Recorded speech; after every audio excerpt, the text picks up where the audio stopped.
পরিচালক আশাবাদী সিনেমাটি 150 কোটি টাকা পর্যন্ত বিজনেস করতে পারবে দেশীয় এবং ওয়ার্ল্ড ওয়াইড মার্কেট থেকে।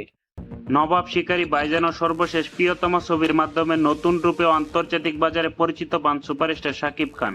এরপর বরবাদ, তুফান ও তাণ্ডব মুক্তির মাধ্যমে বাংলা চলচ্চিত্রে পূর্বের সমস্ত রেকর্ড ভেঙে দেশের সর্বোচ্চ আয়কারী 5টি সিনেমার মধ্যে 5টিতেই শাকিব খান জায়গা করে নেয়। শাকিব খান অভিনীত পরিচালক আবু হায়াত মাহমুদের সিনেমা প্রিন্স একটি অ্যাকশন থ্রিলার বা গ্যাংস্টার ধর্মী চলচ্চিত্র। ঢাকা এর আন্ডারওয়ার্ল্ডের অন্ধকার জগৎ নিয়ে নির্মিত এই ছবিতে শাকিব খানকে গ্যাংস্টার রূপে দেখা যাবে। এটি মারকাটের অ্যাকশন, টানটান উত্তেজনা ও রোমান্টিক দৃশ্য সমৃদ্ধ একটি বাণিজ্যিক সিনেমা। ছবিতে প্রধান নায়িকা হিসেবে দেখা গেছে জনপ্রিয় অভিনেত্রী তাসনিন ফারিনকে।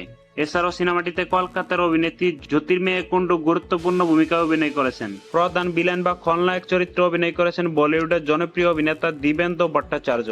এবং এই সিনেমাটি প্রায় 20 কোটি টাকা বাজেটে নির্মাণ হচ্ছে, যা তার ক্যারিয়ার এবং বাংলা চলচ্চিত্রে অন্যতম সর্বোচ্চ বাজেটের সিনেমা হবে বলে ধারণা করা হচ্ছে। পরিচালক আশাবাদী সিনেমাটি 150 কোটি টাকা পর্যন্ত বিজনেস করতে পারবে দেশীয় এবং ওয়ার্ল্ড ওয়াইড মার্কেট থেকে। ভারতের ব্লকবাস্টার ছবি অ্যানিমেল খ্যাত সিনেমাটোগ্রাফার অমিত রায় এতে ক্যামেরার দায়িত্ব সামলাচ্ছেন। ছবিটি প্রযোজনা করেছেন ক্রিয়েটিভ ল্যান্ড ফিল্ম। শাকিব খানের প্রিন্সের সাথে প্রতিদ্বন্দ্বী করতে ঈদে মুক্তি পাবে সিয়াম আহমেদ অভিনীত পরিচালক মেহেদী হাসান হৃদয়ের রাক্ষস ছবিতে প্রধান অভিনেত্রী হিসেবে রয়েছেন কলকাতার সুস্মিতা চ্যাটার্জি। এছাড়াও এই ছবিতে বরবাদের জিল্লু চরিত্রটিকে হুবহু প্লে করা হয়েছে।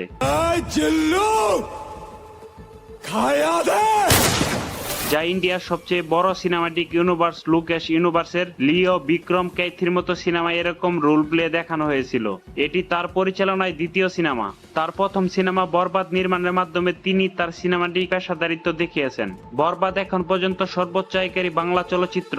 রিয়েল এনার্জি প্রোডাকশনের ব্যানারে নির্মিত এই সিনেমায় তুলে ধরা হয়েছে একটি পাগলাটে প্রেমের গল্পের সাথে পারিবারিক নাটকীয়তা ও ভারী অ্যাকশন, যেখানে শাকিব খানের বরবাদের চেয়েও 3 গুণ বেশি ভায়োলেন্স থাকার দাবি করেছে নির্মাতা, যা আমরা ইতিমধ্যেই ট্রেলারে দেখতে পেয়েছি।